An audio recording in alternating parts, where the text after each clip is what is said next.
नमस्ते, आप देख रहे हैं न्यूज 18 का डिजिटल प्लेटफॉर्म। मैं हूं आपके साथ सपना शुक्ला। देखिए, बिहार में चुनाव में दूसरे चरण का मतदान होना है, लेकिन एक सीट बड़ी चर्चा हुई उसकी। उसका कारण था कि जो वहां के आरजेडी के कैंडिडेट है ना, वो ठीक है एक इंडस्ट्री से ताल्लुकात रखते हैं, लेकिन उससे ज्यादा उनके बयान शर्मनाक बयान है। अरुणिमा हमारे साथ हैं, वो बिहार पूरा कवर करके आए। थैंक यू सो मच हमें ज्वाइन करने के लिए अरुणिमा, हमें समय देने के लिए इतने मुश्किल बिजी शेड्यूल में से।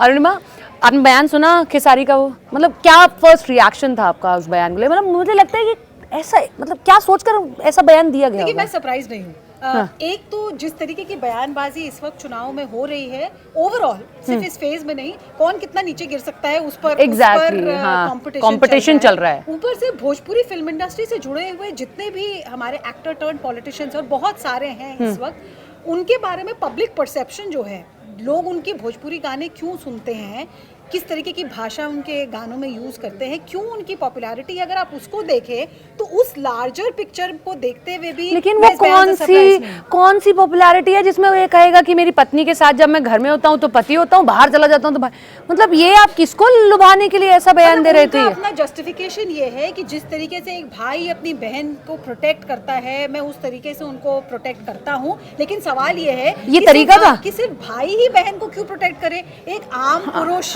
एक आम महिला की तरफ वैसे ही क्यों नहीं इज्जत से पेश आ सकता? वैसे नहीं आ सकते इंसान के लिए आपको, या उनका वो ऐसा लग रहा है कि वो पॉलिटिशियन बनना चाहते हैं लेकिन बन नहीं पा रहे, उनको समझ नहीं आ रहा है कि मैं बोल क्या रहा हूँ। क्योंकि पवन सिंह भी पॉलिटिशियन है, लेकिन वो कई बार जिन मुद्दों पर, जैसे शुरुआत उन्होंने नहीं, मैंने खुद वहीं पर थी जब नचनिया पर बोला गया तो उन्होंने कुछ बोला नहीं, वो चुपचाप रहे।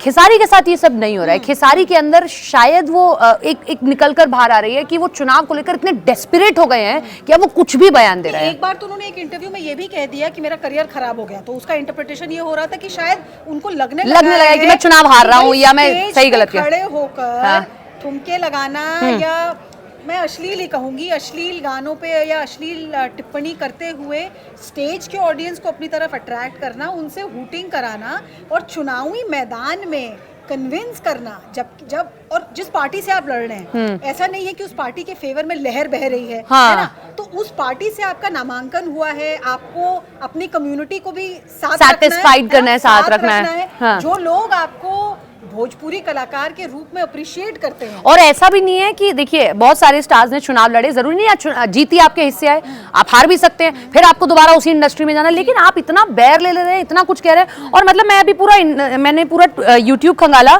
मैंने डाला जब खेसारी का नाम, तो कैसे अजीब अजीब से गरम गोदाम टमाटर गाल, जो हम बोल भी नहीं सकते महिला होने के नाते, वो व्यक्ति अगर ऐसा कह रहा है तो मतलब सवाल खड़े होते हैं कि फिर आप किस, मतलब आपका स्टैंडर्ड ही नहीं है ना, फिर आप डबल स्टैंडर्ड से बात कर रहे हो। क्या कहने की कोशिश कर रहे हैं कि भोजपुरी फिल्म इंडस्ट्री के जो बाकी के कलाकार है, जो दिग्गज है और अब सांसद है, मनोज तिवारी है, रवि किशन है, निरहुआ है, इन सबके साथ भोजपुरी इंडस्ट्री में उन्होंने काम किया हुआ है। और वो सब आपके खिलाफ बोल रहे हैं। और सिर्फ इसलिए नहीं बोल रहे हैं कि वो भारतीय जनता पार्टी या एनडीए को, आप इंडस्ट्री को गाली दे रहे हो ना, आप पूरी इंडस्ट्री के इमेज को नीचे लेकर आ रहे हो। मतलब ये आरोप भोजपुरी फिल्म इंडस्ट्री पे पहले भी लगता आया है, और रवि किशन पे भी लगा है, और मनोज तिवारी पे भी लगा है, पवन सिंह तो इसका सबसे बड़ा उदाहरण है, पे भी लगा है कि आप लोग किस स्तर पर ला रहे हैं। बट उन्होंने राजनीति में जाने के बाद एक नया पन्ना पलटा है। रवि किशन इससे बड़ा एग्जाम्पल आप नहीं देख सकते। और गोरखपुर जैसी सीट से लड़ना, जो मतलब सीएम के डायरेक्ट कांटेक्ट में रहती है, आप क्या कर रहे हो क्या नहीं कर रहे हो, फिर भी वो जिस तरीके का सदी हुई संयमता बरतते हैं। वो सिर्फ इसलिए नहीं कि जब वो सांसद के रोल में होते हैं, अब जब रवि किशन एक एक्टर के रोल में भी और बॉलीवुड के भी स्थापित एक्टर, तो वो किस तरीके का रोल ले रहे हैं, किस तरीके से अपने आप को कंडक्ट कर रहे हैं, इन सबसे भी फर्क पड़ता है।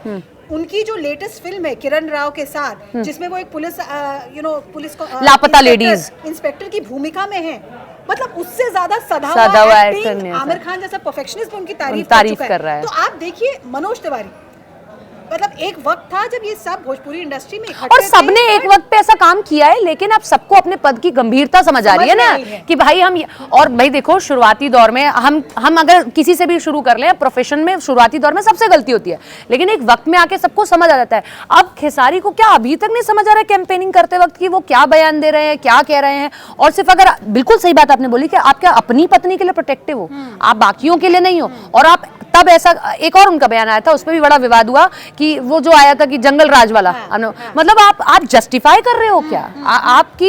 आपकी सरकार थी जब आरजेडी की, वो विश्वास चंपा वाला जो केस आया, झकझोर कर रख देने वाला केस है, तो आप जस्टिफाई कर रहे हो जंगल राज को, क्योंकि आप पॉलिटिक्स से जुड़ा, आपको पता ही नहीं आपको क्या बोलना है। नहीं, और फिर आप कह रहे हो कि मैं छोटा भाई हूँ, अगर क्यों माने आपको छोटा भाई? फिर तो मुझे माफ कर मतलब आप पहले गाली दे लो, फिर आप माफी मांग लो। और फिर ये कहना कि देखिए, अगर मैंने पवन सिंह के लिए पहले भी लोकसभा में भी प्रचार किया है, मैं बाकी बीजेपी के जो सांसद है उनके लिए भी मैं प्रचार में गया हूँ, बट वो मेरे खिलाफ आकर बोल रहे हैं। राजनीति का स्तर इतना मत गिराइए कि कल को जब आपको अक्रॉस द टेबल बैठना बात करनी पड़े, हाँ, बैठना भी मुश्किल हो जाए। और इन सब के बावजूद ये जो आप स्तर गिरा रहे हैं, उसके बावजूद क्या ये श्योरिटी है कि आप जिस कॉन्स्टिट्यूएंसी को केटर करने की कोशिश कर रहे हो वो जीत जाओगे? वोट देगी आपको? वो जीत जाएगी। क्या वो वोट देगी आपको? बल्कि वो आया था, आप तो छपरा गई होंगी, बहुत सारे पत्रकारों ने, मैं भी गई, ये बोला कि पवन सिंह को जानबूझकर बीजेपी ने भेजा पहला ही अपना वो करने के लिए कि आप छपरा जाओ पहले।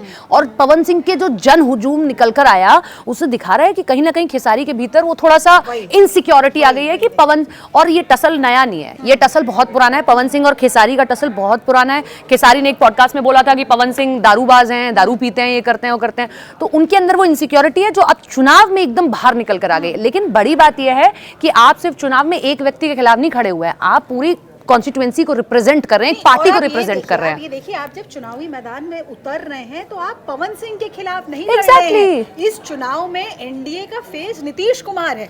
उनकी गरिमा देखिए, उनका कॉन्डक्ट देखिए, महिलाओं में जो उनके लिए इज्जत है वो देखिए, और फिर देखिए कि आप किस तरीके की बयानबाजी कर रहे हैं। और यादव महिला भी तो सुन रही है। अगर आप यादवों की कॉन्स्टिट्यूएंसी को केटर करने की कोशिश कर रहे हैं तो यादवों में भी लड़कियां, और अब बिहार वो 1990 वाला 1990 का बिहार नहीं है। बिहार भी अब आगे चेंज हो गया, उसके मुद्दे बदल गए हैं। बिहार की भी लड़कियां अब सिर्फ क्लास 5 तक के स्कूल से सेटिस्फाइड नहीं है, वो सबकी सब गांव से निकलकर साइकिल लेके 10th 12th कॉलेज तक जा रही हैं। तो उन लड़कियों के बारे में आप नहीं सोच रहे कि उनको भी, उनका वोट भी तो आपको चाहिए ना। और अच्छी बात है कि जो लोग हैं वहां के, वो कह रहे हैं कि भोजपुरी स्टार अश्लील गाने बनाते हैं, सवाल तो कर रहे हैं ना, कम से कम। पहले होता था कि चलो नहीं, लोग सवाल कर रहे हैं भाई ये स्टार है, ठीक है, नहीं कर सकते, लेकिन यही दिखाता है कि लोग चेंज हो रहे हैं, कम से कम सवाल तो कर रहे हैं। लोग जो है भोजपुरी गाने का आइकन शारदा सिन्हा को मानते हैं, केसरी लाल यादव को नहीं मानते। तो आप भोजपुरी का स्तर कहाँ गिरा रहे हैं, आप ये भी तो सोचिए। और किन लोगों को आप केटर कर रहे हैं, आप ये भी तो सोचिए। एक चीज मैं आपको और बताऊं, इस टाइप की बयानबाजी से ना कुछ जगहों पे बिहार में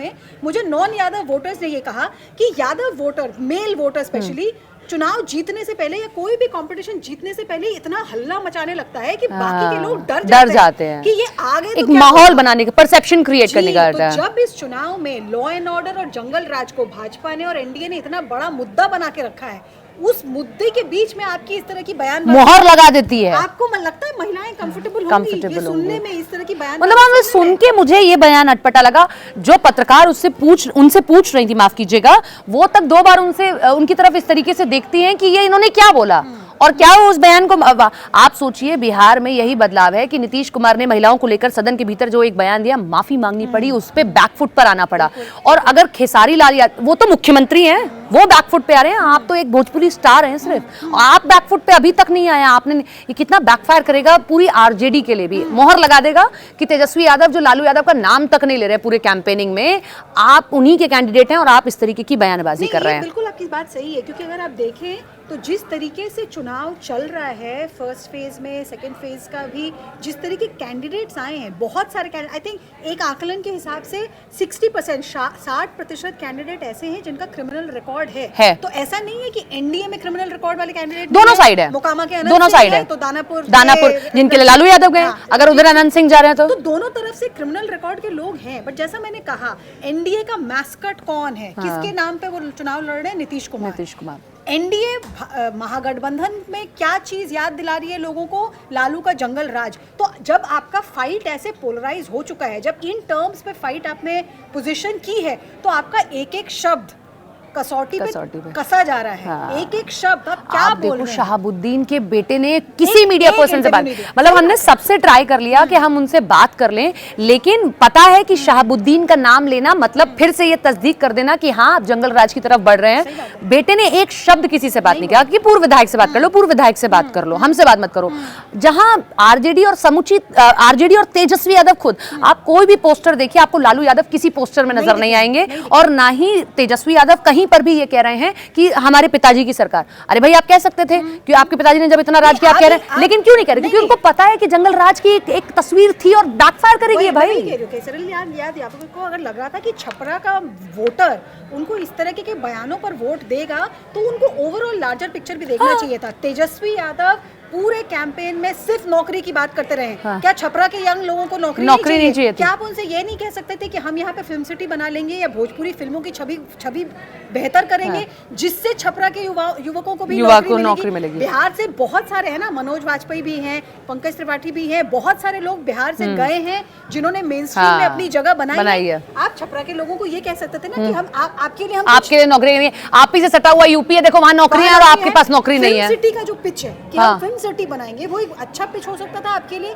बट आपने स्तर इतना गिरा दिया है कि अगर महिला वोटर्स ये सुन रही होंगी, डेफिनेटली वो आपको वो करेंगी। और आप अपने शीर्ष नेता से भी नहीं सीख रहे हैं। आपको अपने, कम से कम मैं कहती हूँ, एनडीए और महागठबंधन में एक जो मुझे डिफरेंस दिखा वो यही कि पूरी एनडीए अनुशासित दिखाई दी। अगर एक लाइन खींची गई है कि आपको इसी लाइन पर बोलना है, तो